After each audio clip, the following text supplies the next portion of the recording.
Bonjour à toutes et à tous. Aujourd'hui, nous allons découvrir comment l'église de Sainte-Marie-du-Mont a été investie par les parachutistes américains le 6 juin 1944 et comment son clocher a été gravement endommagé par des tirs amis.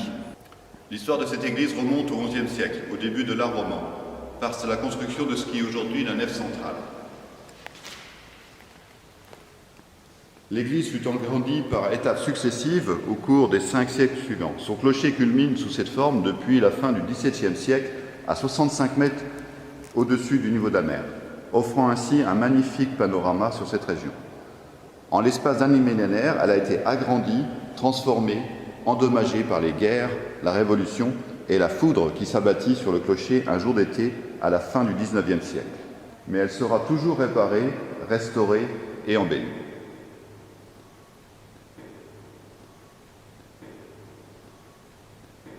La Deuxième Guerre mondiale a bien failli être fatale à son clocher qui servait alors de poste d'observation à l'occupant allemand depuis la fin de l'année 1943. 2 guetteurs étaient donc en faction dans le clocher depuis le début de la soirée du 5 juin 1944, munis de leurs appareils d'observation et de leurs téléphones, prêts à déclencher l'alerte en cas d'attaque ou d'activité suspecte. David Buck Rogers, sergent dans la compagnie de commandement du 501e régiment d'infanterie parachutiste, atterrit à 1h20 du matin dans ce champ situé à une centaine de mètres du château, au bord de la route menant à Brucheville, dans cette haie située juste en face de nous. Quelques minutes plus tard, il était rejoint par son supérieur, le sergent-chef Isaac Cole, puis par 7 autres parachutistes de la 101e Air Force qu'il ne connaissait pas, mais tous contents de se retrouver et former une petite troupe de combat. Le groupe se dirigea alors dans le village. Buck Rogers savait exactement où ils étaient, ayant étudié les vues aériennes de reconnaissance avec ce grand clocher unique dans la région, le seul. Camouflés au pied du mur de la sacristie, ils seraient partis à l'étage pour investir l'église et le clocher, d'où ils auraient un super point de contrôle sur l'ensemble des routes aboutissant au village. Ils seraient également aux premières loges pour découvrir la force navale américaine et voir ainsi les unités amphibies sur la route numéro 2 du Marais inondé qui marcheront à leur rencontre. En ces instants de la nuit, il était un peu plus de 2h30 du matin. Le village est quasiment déserté par l'occupant allemand qui a préféré se regrouper auprès de la compagnie de commandement située dans le manoir de la Maillardière, à 500 mètres de l'église, sur la route de 40 ans. Alors qu'une patrouille de 4 soldats allemands fait laisser un de ses hommes blessés dans la maison du boucher, en face de la place, elle aperçut alors les ombres furtives de nos parachutistes entrer dans l'église. Les Allemands s'approchèrent, mais n'osant entrer dans l'église, se placèrent en embuscade de part et d'autre de la porte latérale, mais ces parachutistes n'en finissaient pas de ressortir. Trouvant certainement le temps long, et jugeant que l'attente serait malsaine, les derniers avions de transport survolant encore de temps à autre le village, la petite patrouille préféra s'en aller. Après avoir tiré une rafale dans la porte, les parachutistes s'engouffrèrent dans l'église. Il faut bien comprendre qu'à cette époque, ce petit vestibule n'existait pas. On devine encore justement une trace de ces fameuses balles, juste là. Et après ce tir de mitraillette, les 9 parachutistes s'engouffrèrent dans l'église. Donc les 9 hommes se répartirent un petit peu partout dans l'édifice pour en prendre le contrôle, s'assurer qu'il n'y avait pas d'Allemands. Pour bien comprendre un petit peu la situation en 1944, il faut bien comprendre que ce vestibule n'existait pas. Et donc les balles vont être projetées à l'intérieur de l'église, immanquablement. Et une de ces balles va venir se ficher dans la châsse de Sainte-Thérèse, située juste à côté. Au moment du débarquement, la châsse de Sainte-Thérèse était située ici, à la place de l'Ordre, c'est-à-dire juste en face de la porte latérale. Ce qui est intéressant de noter, c'est justement sur la vitre de cette châsse, un impact de balle. Une des balles tirées par les parachutistes au moment de leur entrée dans l'église. Puis, comme convenu, les parachutistes se répartirent en 2 équipes. L'une d'entre elles devait s'assurer le contrôle de l'édifice et surtout tenir les moyens d'y accéder, que ce soit la porte principale ou la petite porte latérale. 4 parachutistes restèrent ici une partie de la matinée dans l'église, tandis que les 5 autres, les 2 sergents et 3 autres parachutistes, rejoignirent le clocher de par cette petite porte située tout à côté de Sainte-Thérèse. Et nous sommes en pleine nuit, aux alentours de 3h du matin, donc les parachutistes vont s'apprêter à escalader l'escalier en restant bien sûr sur leur garde. Donc à l'époque, la porte d'accès au clocher n'était pas fermée à clé.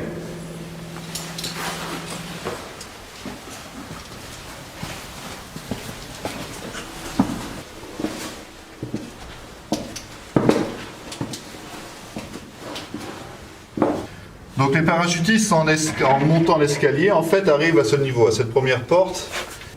C'est en inspectant cette partie des combles, nous sommes au-dessus du transept de l'orgue, qu'ils capturèrent les 2 observateurs allemands, qui n'étaient pas de redoutables guerriers, bien au contraire.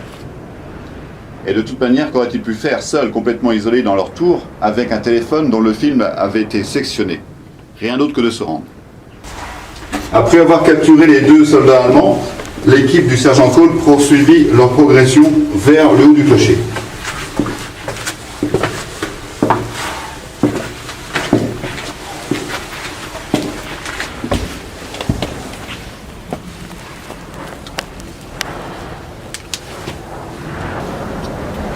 Donc là on arrive au-dessus des combles, au-dessus de la nef. Les parachutistes s'assurent que dans cet espace, pas d'Allemands. Mais les 2 prisonniers qui ont fait leur ont dit qu'ils étaient seuls, a priori, dans ce secteur.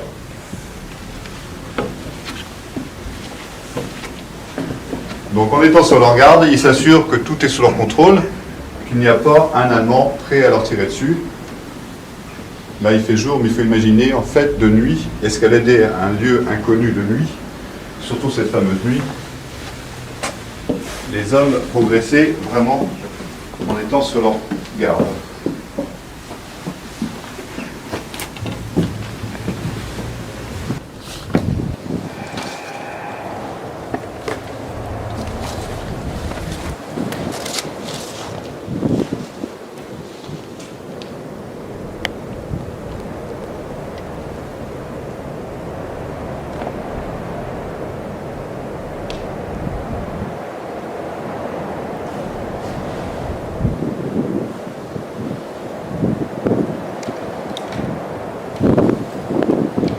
Ici, on est au-dessus de la nef. Et à droite, le transept latéral nord, au-dessus de la porte d'entrée de l'église. Aucun Allemand.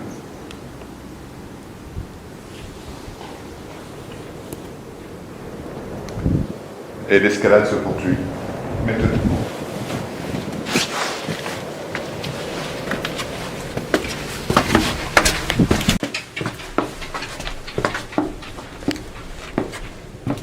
Nous arrivons au niveau des cloches.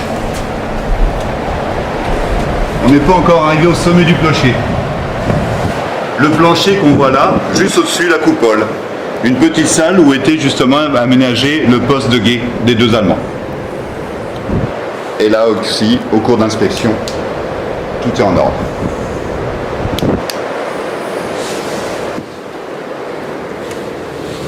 Plus les hommes montaient, malgré qu'il faisait nuit de pleine lune, je le rappelle, les Américains avaient un super point de vue pour contrôler l'ensemble du petit village.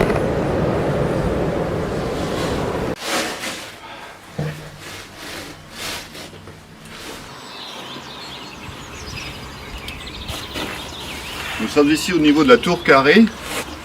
Donc en pleine nuit, les 5 parachutistes américains en fait commencèrent leur tournée d'inspection pour s'assurer que cette cour carrée était vide d'occupants allemands et commencèrent leur inspection méthodique.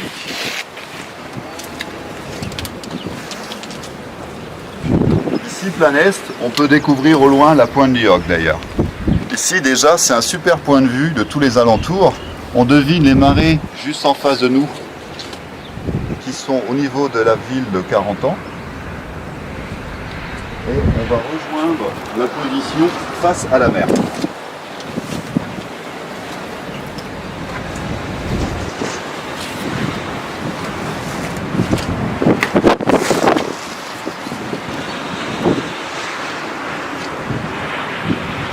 En ces instants, on est aux alentours de 3h30, 4h du matin. Tout est calme, ou relativement calme. Le jour va pas tarder à se lever. Juste en face de nous, on devine les îles Saint-Marcouf et Utah Beach se situe, on devine d'ailleurs un peu les dunes juste en face de nous. En comprenant la ferme située à 700 mètres ici, en ligne de mire.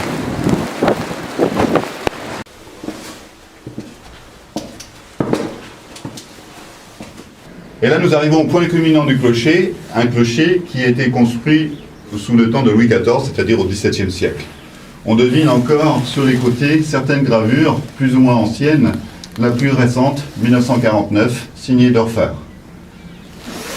Une inscription, 1944, mais sans nom particulier. Donc l'histoire est gravée sur ces pierres. Ils arrivèrent ainsi au sommet, et là non plus, sans avoir rencontré d'Allemands. La nuit était calme, et le jour n'allait plus tarder à se lever. Et nous arrivons dans la salle de la fameuse coupole. Donc là, on est au dernier étage du clocher.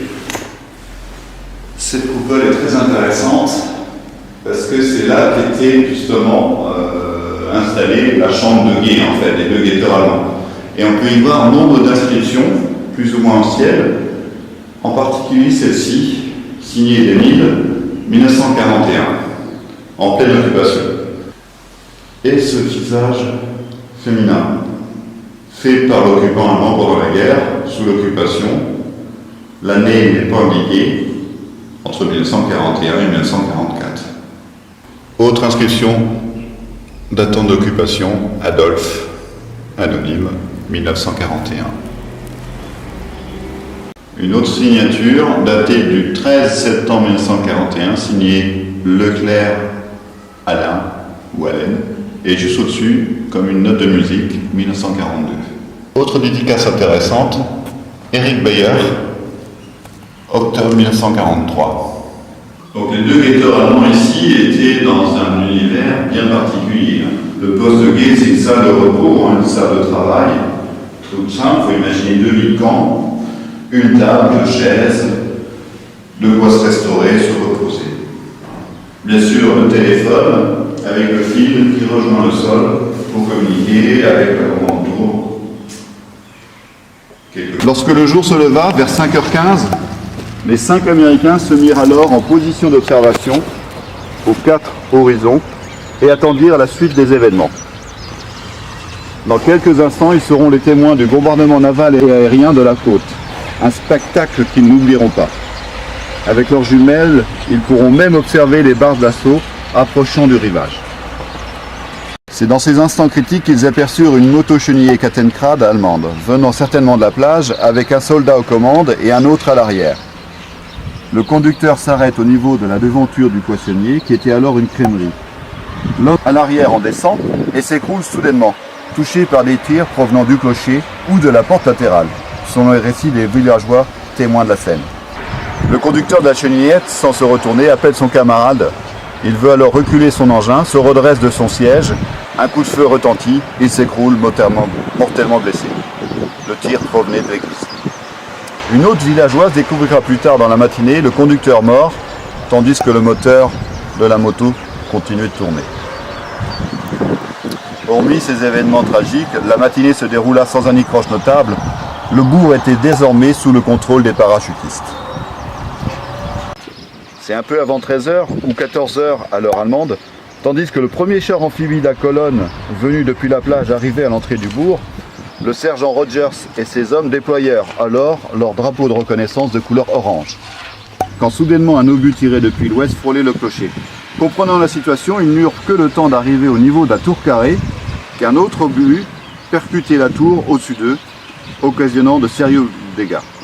Les blocs de pierre s'effondraient sur l'église, perçant la toiture et recouvrant le plâtre, le clocher et le transept sud. L'horloge, touchée elle aussi, se figea. Il était 14h07 exactement, ou 13h07 heure anglaise. Le clocher fut transpercé par deux autres obus de 105 mm, projetant des pierres sur les toitures du chœur et du transept nord. La tragédie n'a duré que quelques minutes et aucun des parachutistes du clocher, ni même ceux retranchés dans l'église, ne furent blessés. Un miracle. Ces tirs provenaient en réalité de la batterie d'artillerie de campagne située au Ldi, à environ 900 mètres du clocher de Sainte-Marie-du-Mont. Cette batterie fut conquise au milieu de la matinée par 75 parachutistes de la 101e aéroportée, sous les ordres des capitaines Rothstein et Patch. Après avoir pris cette batterie, le capitaine Patch envoya alors son groupe de parachutistes dans le bourg de Sainte-Marie-du-Mont. Observant la progression de ces hommes sous des tirs de mortier ennemi de plus en plus précis, et suspectant que l'ennemi dirigeait ses tirs depuis le clocher, le capitaine ordonna de retourner l'un des canons contre ce clocher. Ces tirs s'expliquent par l'absence de communication radio avec les autres unités aéroportées qui avaient été dispersées lors du parachutage, et notamment avec celles qui tenaient déjà le bourg, mais aussi par le fait qu'ils ne pouvaient avoir le drapeau de reconnaissance orange du clocher parce que déployé face à la mer, face à Utavić. La jonction entre parachutistes et les unités débarquées sur la plage devenait effective en ces instants critiques. La deuxième chaussée nécessaire à l'écoulement du trafic de la plage était alors sécurisée. David Rogers et ses hommes se reposèrent alors sur la place de la mairie, près du socle du poilu de la Grande Guerre, et rejoignirent en milieu d'après-midi leur unité dans ce fameux hameau du Holi. Un dernier acte se déroula un peu plus tard dans la journée. En milieu d'après-midi, le sacristain qui s'occupait de l'église était attaché en fait à nettoyer l'église de ses gravats. Il faut imaginer quand même plusieurs trous dans les voûtes. Et soudainement, il entendit tousser dans son église. Interpellé, il se rapprocha des confessionnaux et des bruits de tout recommencèrent. Discrètement, il préféra ressortir de l'église pour aller chercher du renfort. 2 policiers militaires américains faisaient la circulation à ce carrefour névralgique. Donc le policier militaire s'approche discrètement du confessionnal et par précaution tire une rafale. On voit encore justement les impacts de balles. Et précipitamment, 2 Allemands, les bras en l'air, se rendent. Cette vidéo vous a permis de découvrir en quelques minutes l'histoire de cette église et notamment l'histoire de son clocher le 6 juin 1944. Quand vous découvrirez cet édifice religieux, n'hésitez pas à soutenir l'association des Amis de l'Église dans son entreprise de restauration de cette église. Bonne journée à toutes et à tous et à bientôt.